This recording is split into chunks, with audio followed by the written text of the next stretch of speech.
Merci, Monsieur Attal, pour l'introduction, mais toujours est-il que je suis très content d'être à Béjaïa, parce que être à Béjaïa, pour moi, c'est un événement en soi. Pour rigoler un peu, j'ai jamais mis les pieds à Béjaïa, moi. Donc ça s'en fout un peu, mais j'ai beaucoup entendu parler des étudiants de Béjaïa.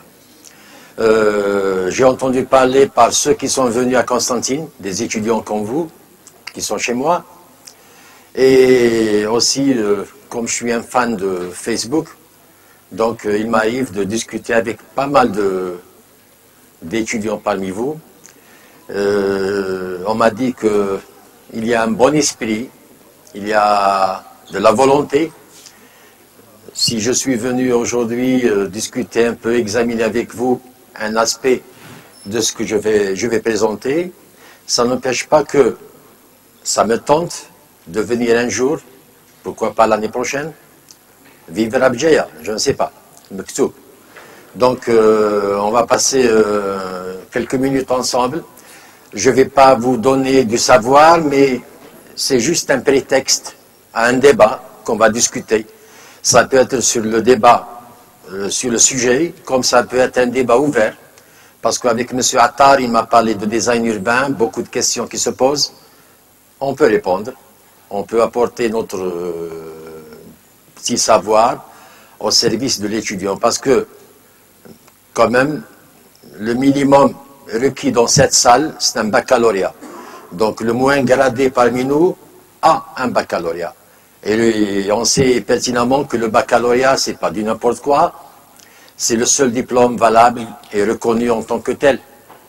Parce que tous les diplômes, on peut les avoir par ancienneté, on peut refaire, mais le bac reste le bac. Donc on peut dire que on est un peu chanceux d'être en face de la crème,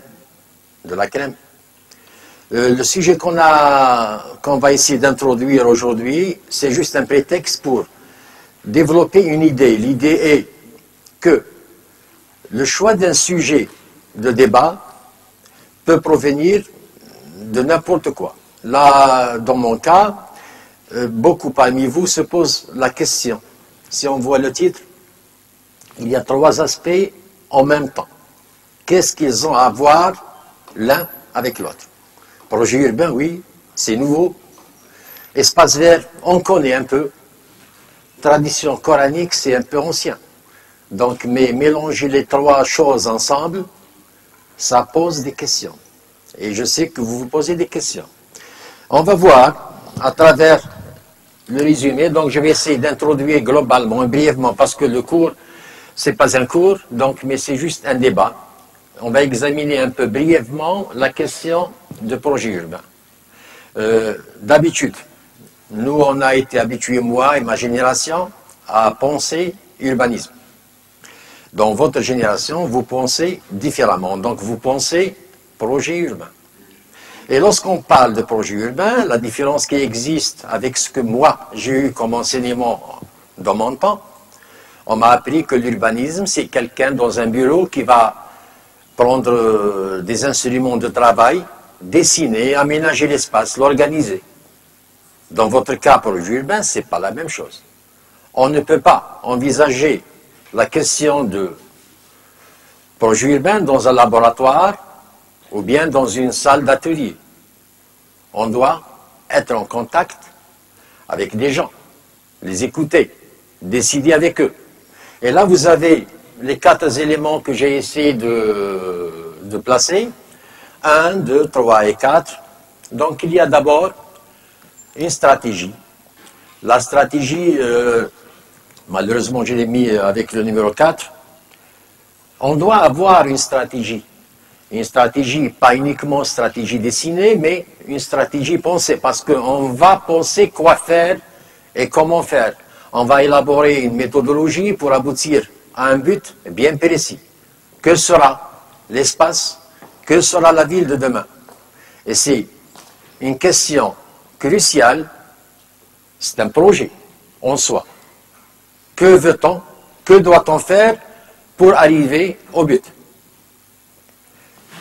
Et tout ça, part d'un processus. Donc il y a des étapes, des échéances qu'on va essayer de développer dans le temps et dans l'espace. Ceci va nous amener à ne pas travailler en solo. On n'est pas des décideurs, on ne fait partie que d'un ensemble de décisions qui est l'architecte, il y a l'architecte, le client, l'usager, les intervenants, administrateurs et aussi les résidents, les occupants, les usagers qui vont occuper l'espace, le vivre. On ne peut pas projeter un espace social sans consulter la société. Beaucoup de projets ont subi un échec, c'est parce que la société n'a pas été consultée. L'exemple le plus frappant que j'ai eu l'occasion de lire, de développer dans mes travaux, les Halles de Paris.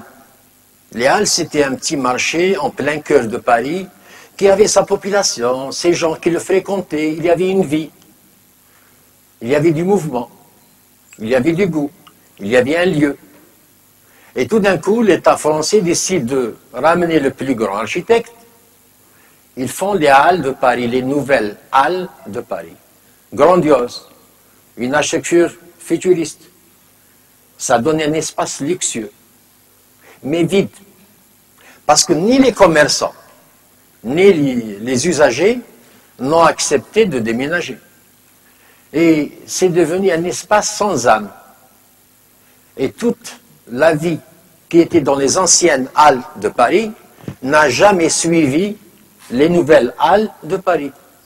Donc, on peut construire l'espace, mais quand on détache l'espace de ses usagers, de sa population, l'espace ne va jamais fonctionner tel que nous, dans les laboratoires, dans les ateliers, on essaie de le concevoir. Donc, dans tout ce processus, il y a l'association des usagers, des décideurs qui vont décider. L'usager va dicter un peu sa manière de faire, ses goûts, ses couleurs, ses besoins. Donc il va nous dicter un échantillon, un aperçu de ce que sera l'espace de demain en fonction de l'usager qui est, en fin de compte, le seul et unique pratiquant de l'espace. Et c'est lui qui va donner la vie à l'espace. On peut prendre n'importe quel espace dans le temps, ça restera un espace sans identité. On ramène une population bdjaoui, on la met dans l'espace, avec les habitudes, les coutumes, les us, tous les comportements, ça restera un espace qui s'identifie avec la ville de Bdjaya. Ses couleurs, ses teintes, ses manières de se comporter. On ramène le même espace, on le vide encore une fois, on ramène cette fois des Oranais. Ils sont algériens, comme les Bdjaouis, mais ils ont d'autres formes de comportement, d'autres tenues vestimentaires, d'autres mœurs, et l'espace va fonctionner différemment. Maintenant, si on ramène le japonais, le chinois, le français, l'occidental en général, c'est d'autres mœurs, d'autres comportements. Donc l'espace, ce n'est pas l'espace géométrique, ni l'espace architectural qui devrait fonctionner, c'est beaucoup plus l'espace social. Il faut lire Lefebvre, qui a écrit beaucoup sur ça, il nous donne un aperçu sur l'espace social. Donc j'ai brassé brièvement la notion de projet urbain. Donc il se décide, le projet urbain, on a vu la finalité du projet urbain. Maintenant, à quel niveau ça s'organise? Dans mon cas, j'ai essayé de prendre plusieurs niveaux. Ça, c'est les niveaux dans la littérature, donc on trouve tout ça dans les écrits, dans les livres. Ça ne m'appartient pas, c'est pas moi qui ai mis ça, c'est des auteurs avant moi. Ils ont parlé que les échelles d'impact du projet urbain peuvent être à différents niveaux. Il y a des niveaux locaux, des niveaux régionaux et d'autres nationaux. Donc, ça dépend de la grandeur du projet et de l'impact que peut avoir le projet sur son environnement. Il y a des projets qui fonctionnent à l'échelle de quartier, d'autres qui fonctionnent à l'échelle d'une ville, d'autres par contre qui peuvent fonctionner à une échelle plus grande, régionale, nationale, peut-être mondiale. Il y a beaucoup de métropoles internationales qui ont leur impact, qui ont leur poids dans le système de fonctionnement mondial. Donc vous voyez, j'ai essayé local, régional et national. Maintenant, l'inspiration, c'est ça qui m'intéresserait pour développer ce que je vais développer. C'est que maintenant que mon exposé va commencer. J'ai mis en bleu ce que je veux vous communiquer, parce que ce que je communique, il y a l'inspiration. On peut supposer un projet qui va avoir un impact régional, national ou local, mais un impact, de quel type d'impact s'agit-il finalement? Il peut y avoir un impact économique. On fait un projet qui va avoir un impact économique, développer la notion de travail, assimiler le chômage, ça c'est économique. On peut s'inspirer d'un aspect social qui va développer d'autres modes de comportement. On a vu beaucoup de projets mondiaux qui ont développé d'autres formes de comportement, tels que on a vu à Paris, par exemple, le centre Beaubourg, lorsqu'il a été fait, on a fait appel à des architectes qui ont ramené de la nouveauté dans l'imagination de l'espace architectural, des tubes, des tuyaux et tout, avec une structure un peu différente par rapport à ce qu'on a l'habitude de faire. Ça a donné un impact visuel, peut-être par rejet, peut-être par acceptation, mais avec le temps, ça a fini par s'appuyer, devenir un objet dans l'espace, un objet à vocation pas uniquement régionale, pas uniquement nationale, mais mondiale. L'inspiration culturelle, idéologique, donc on peut développer des projets, beaucoup d'architectes contemporains ont développé beaucoup de projets qui ont eu un impact vraiment très important et très intéressant sur le développement des rapports culturels entre les nations, entre les individus, entre la ville et la ville, etc. Mais ce qui m'intéresse, enfin, c'est le dernier, parce que mon deuxième sujet, parce que le premier, il s'appuie sur l'inspiration sociale, mais le second, je vais parler de cette sacralité sociale. C'est lorsqu'on associe la notion de religion dans la projection de l'espace. Lorsque je parle de projection de l'espace, je signifie la projection architecturale et ses impacts dans la définition spatiale. Là, je parle de la sacralité sociale. Lorsqu'une société attache beaucoup d'importance à un objet, il devient très important, il devient iconique, il devient identitaire, on s'identifie à l'objet. On va examiner en premier lieu la notion d'inspiration sociale. Là, je vous ramène un projet qui n'est pas algérien, mais lorsqu'on parle de Central Park, on ne pense pas à Tokyo. On ne pense pas à Addis Ababa. On va dire Central Park, c'est New York. Donc il y a la notion de New York qui s'attache au concept Central Park. Central Park, c'est un mot, c'est un nom, mais qui s'identifie par rapport à un espace, à une identité d'une ville bien connue, New York. Pourquoi Central Park? Parce que c'est une action sociale. Sociale, pourquoi? Parce que un jour, la commune a été pour acheter un terrain, 5 millions de dollars. Un terrain qui fait 341 hectares. C'est énorme. Actuellement, les 5 millions de dollars de l'époque, c'était beaucoup d'argent. Mais la commune de New York a investi sur la périphérie de la ville de New York pour acheter un terrain, ils ne savaient pas quoi faire. C'est un terrain des réserves foncières pour l'extension de la ville. Donc ça peut être des logements, ça peut être des bâtiments. Ils l'ont acheté. C'était un coût qu'ils ont dépensé donc pour agrandir la ville de New York. Mais il y avait quand même de l'intellectualisme chez certains, entre autres. On a Cullen Bryant. J'ai écrit que c'est un poète, un journaliste qui a contacté ses amis. Venez mes amis, il y a un projet dans ma tête. Donc un projet qui émane de la société. Donc il y a des individus qui se sont réunis, ils ont constaté que la commune a acheté un terrain, ils avaient une idée. Si vous avez un peu l'acuité visuelle, vous allez un peu lire le bas du texte. Oui, il parle de projet de société. Parce que à l'époque, il y avait New York, il y avait le crime, il y avait la boisson, il y avait pas Coca-Cola. Et des assassinats, donc il y avait du crime.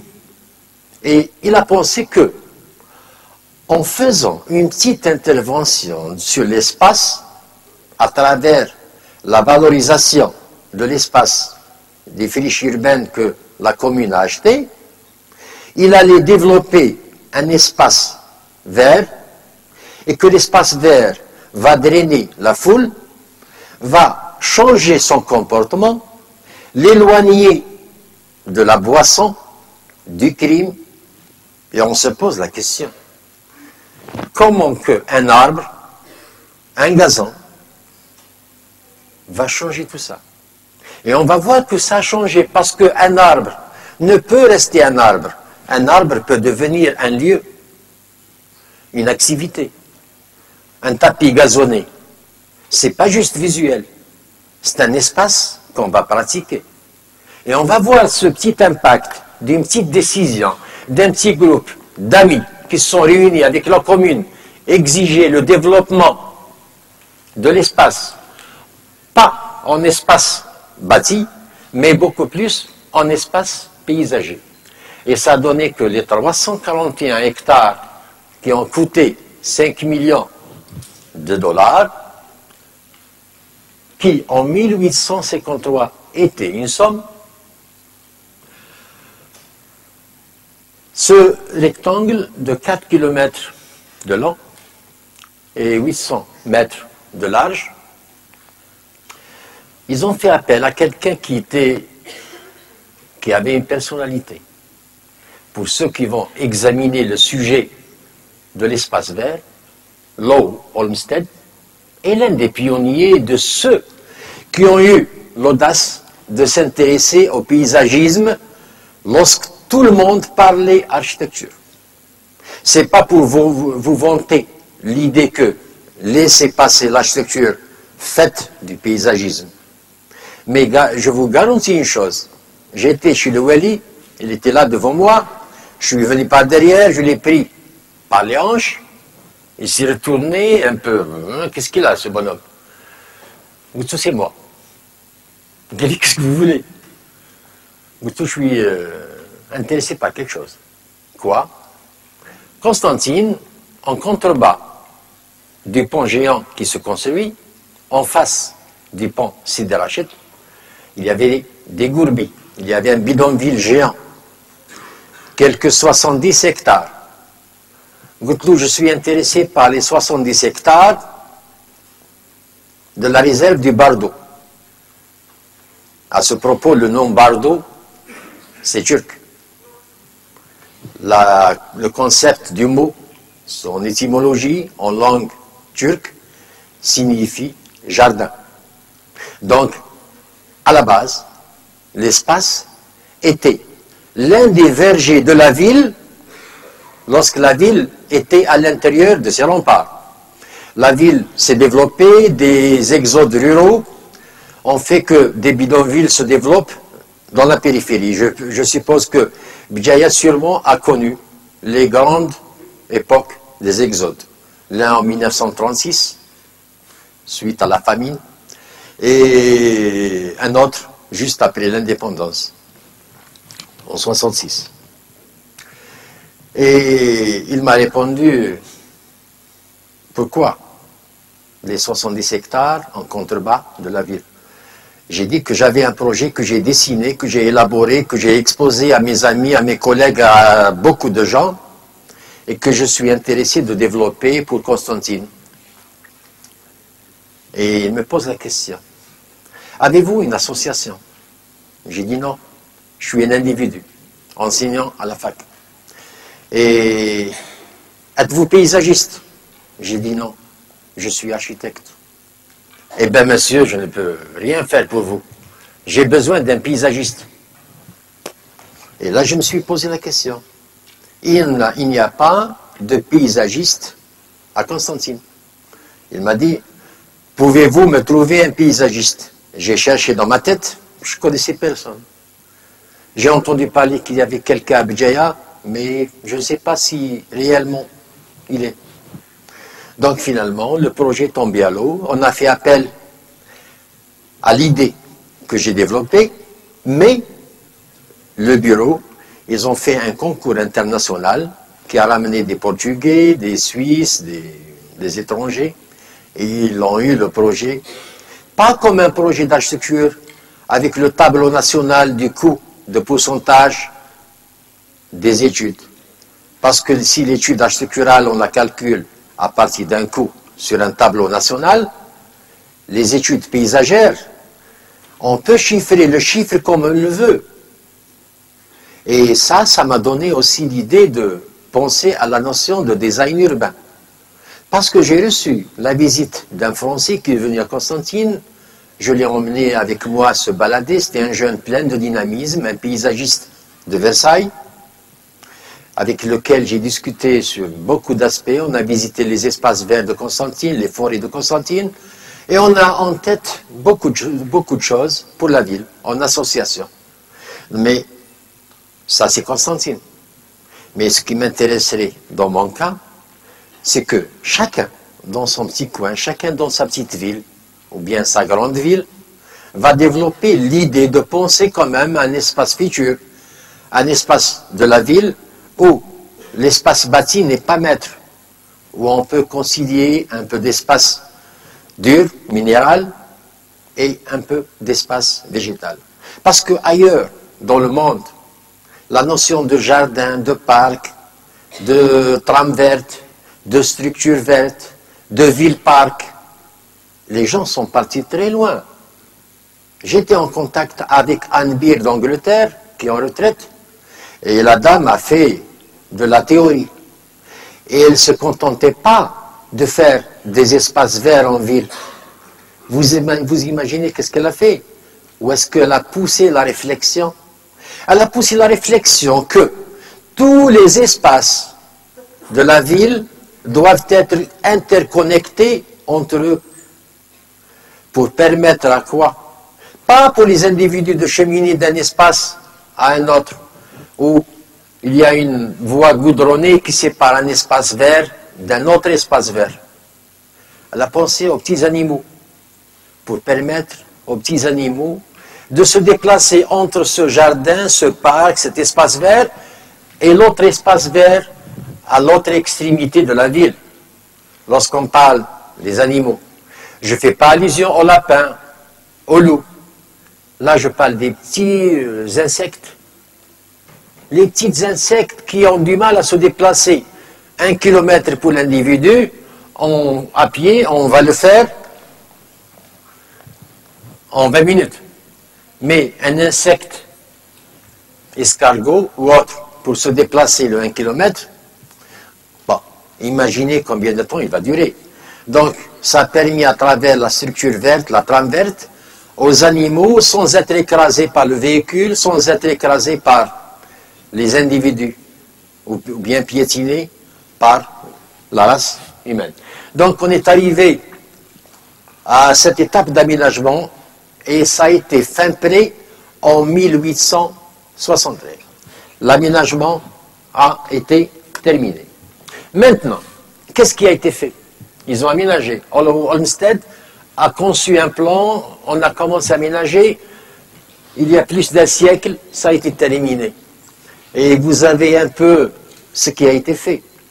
Vous voyez que l'idée d'acheter un terrain, l'idée de penser avec ses copains à changer un peu la société, ça a drainé tout ça, des sommes d'argent, parce qu'un arbre, ça coûte. On doit acheter l'arbre, on doit acheter le gazon, on doit acheter tout ça. Et ça a donné 3 millions de mètres cubes de terre. Pourquoi de terre? Parce que il faut ramener la bonne terre. Parce que ceux qui travaillent leur jardin savent que la qualité du 5 juillet, lorsqu'il a été fait pour le gazon, c'était une terre argileuse que l'Algérien, qui a signé le contrat avec la société hollandaise, a ramené, et ça n'a jamais donné un stade du 5 juillet qui s'est finalement effondré et le gazon détérioré, arraché. Donc il y a 3 millions de mètres cubes de terre, de la bonne terre. Il y a 500 000 arbres, il n'en reste que 250 000, malheureusement. Nous, les êtres humains, on saccage tout, donc la moitié a été saccagée, et c'est immense, 250 000. Nous, on se contente de parcs et de jardins urbains à 100 arbres, 200, 300. À Constantine, pour le pont géant, ils ont enlevé 3000 arbres. Ils ont ramené des espèces animales, 200 espèces d'oiseaux. Et tout ça, vous avez beaucoup de travaux qui ont été faits avec le temps. En Algérie, pour les années en cours, on dénombre environ 2,5 millions de touristes sur tout le territoire national, de Tamanrasset à Béjaïa. Et des frontières tunisiennes aux frontières marocaines, on reçoit de la visite des gens qui viennent en Algérie dépenser de l'argent, de la devise, 2,5 millions. Là, Central Park, à lui seul, en tant qu'espace, 341 hectares, comparé aux 2 millions de kilomètres carrés du territoire national avec toute la diversité paysagère et climatique, ça a drainé 37 500 000 touristes. Vous imaginez 37 millions de touristes qui viennent dépenser de l'argent, fréquenter l'espace, lui donner une vie. Mais ça, c'est pas arrêté là. C'est parti plus loin que ça. Vous voyez que l'idée de faire le parc, l'idée de développer un espace vert, a drainé tout ça. Ça, c'est les équipements qui ont suivi le développement de l'espace. On en dénombre 100 hectares de pelouse. Vous voyez 100 hectares de pelouse. De quoi faire le jogging matinal chaque soir, chaque matin, pour toute Béjaïa. Et 60 hectares de lacs et de cours d'eau. Donc il ne s'est pas contenté de faire du vert, mais aussi du bleu. Il y a 52 hectares de forêt. Et si on suit le raisonnement, on n'arrive pas à une centaine de bancs publics. 9000 bancs publics pour permettre aux familles, aux femmes enceintes, aux vieux, de se reposer dans un espace et de voir, de contempler l'espace, parce que visuellement, l'individu a des besoins psychologiques qui lui permettent de se reposer par rapport à un contexte paysager qui va le reposer, qui va lui donner ses besoins sentimentaux, intellectuels, etc. Et ça ne s'est pas arrêté là. Il y a 26 terrains de jeux de ballon, 21 terrains de jeux libres, donc pour les gens qui vont innover un jeu. Parce que nous, les architectes, généralement, on conçoit un espace, on lui donne une fonction. Ce que j'appelle, par rapport à ce que disait Bentley dans son livre Responsive Environment, il parle de la robustesse de l'espace. Un espace robuste, c'est un espace qui offre une diversité d'appropriations différentes.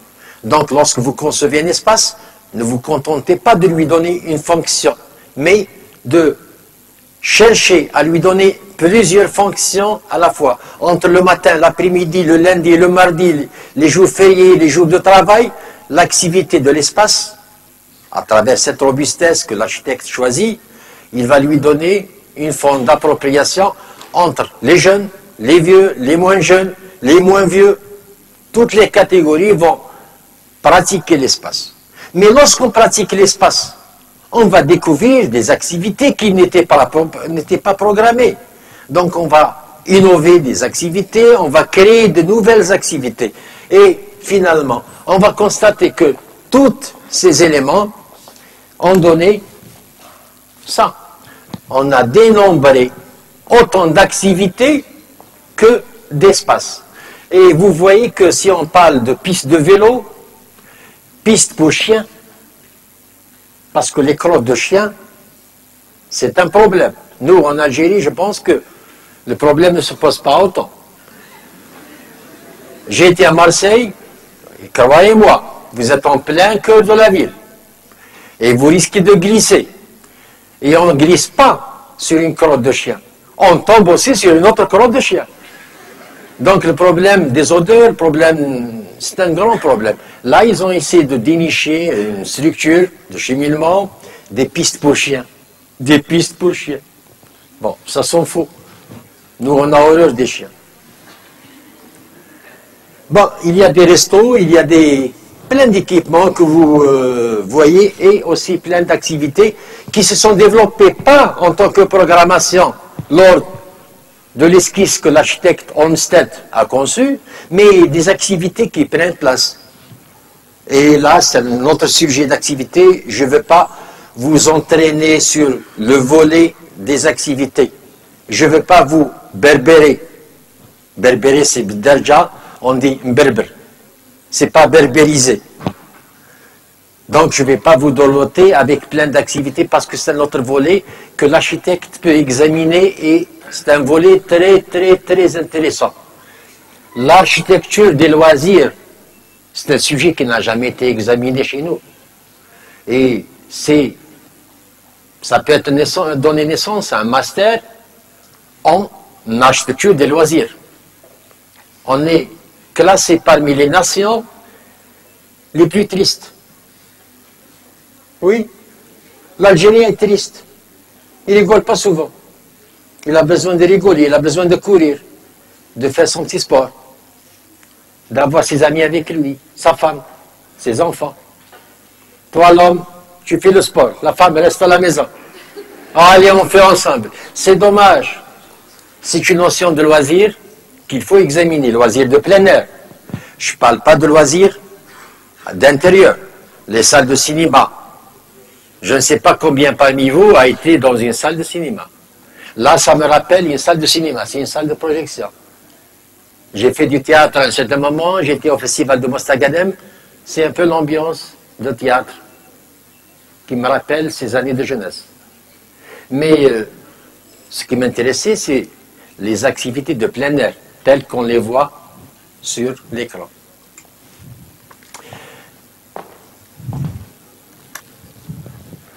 Je termine avec les activités, avec les espaces qui ont été créés, les arbres, la pelouse, le gazon, pour arriver à ce schéma. Regardez celle en haut à gauche. En haut à gauche, il y a des couleurs. Vous voyez que lorsqu'on conçoit un espace, on ne va pas mettre un sapin à côté d'un autre sapin, un autre sapin, un autre sapin, et on va avoir que du sapin. Là, on a mélangé la forme de l'arbre, la longueur, la couleur. C'est tout un mariage de couleurs et de formes et de textures. Donc, le paysagiste ne va pas uniquement étudier la forme du paysage, comme on le fait nous, les architectes, la forme du bâtiment. Il va aussi traiter la couleur du paysage comme il traite la couleur du bâtiment. La texture du paysage comme la texture du bâtiment. Et là, ça me rappelle, lorsqu'on parle de paysage, ce que Kevin Lynch a essayé de structurer mentalement la ville, avec ses 5 principes, ses 5 éléments, qui parlent d'imagibilité, que lui aussi a volé. Parce qu'avant lui, il y a Higuchi, qui est un japonais. Notez ça. Higuchi a innové avec les 5 éléments du paysage que Kevin Lynch a volé et qui est venu avec son livre L'image de la cité nous dire c'est mon travail. Nous on sait mais ce n'est pas son travail. À côté, il y a du cadre bâti, il y a castle, un château.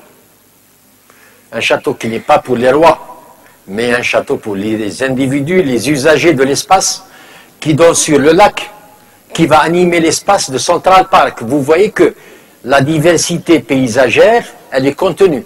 Il y a de la végétation, il y a du cadre bâti, il y a aussi des activités. Calèche rouge, en bas, à gauche. C'est une activité saisonnière. Entre le printemps, l'été, l'hiver, qu'on voit en bas. à droite. Donc, on ne crée pas une activité pour l'été. Et j'ai l'impression que Budjaya fonctionne l'été. Et on a besoin de créer des activités saisonnières pour chaque saison. Des activités quotidiennes entre le matin, midi et l'après-midi, l'espace devait changer de fonction pour de nouvelles fonctions. Je ne sais pas si vous, à Budjaya, avez, comme l'a dit Jane Jacobs dans son livre Death and Life of Great American Cities, et qu'on se pose la question, beaucoup d'architectes me posent la question, qu'est-ce qu'il a dit? Qui c'est Jane Jacobs? C'est l'équivalent de Gordon Cullen. Et qui c'est Gordon Cullen? C'est l'équivalent de Kevin Lynch. Et qui c'est Kevin Lynch? On se pose plein de questions. Bon, je réponds. Jane Jacobs, comme Kevin Lynch, comme Gordon Cullen, qui a fait les analyses séquentielles et serial vision, Jane Jacobs a analysé l'espace urbain. Elle a conclu que l'espace urbain s'organise en segments et que chaque segment est fréquenté par une population bien déterminée, des gens, des usagers bien déterminés qui font des pratiques bien déterminées et que les autres qui sont à droite et ceux qui sont derrière moi ne peuvent pas fréquenter l'espace qui ne leur appartient pas et qu'ils ont eux aussi leur espace. Donc que la ville finalement est segmentée socialement. Là je pose la question à mes étudiants qui sont là, en ville, vous avez votre vision de l'espace.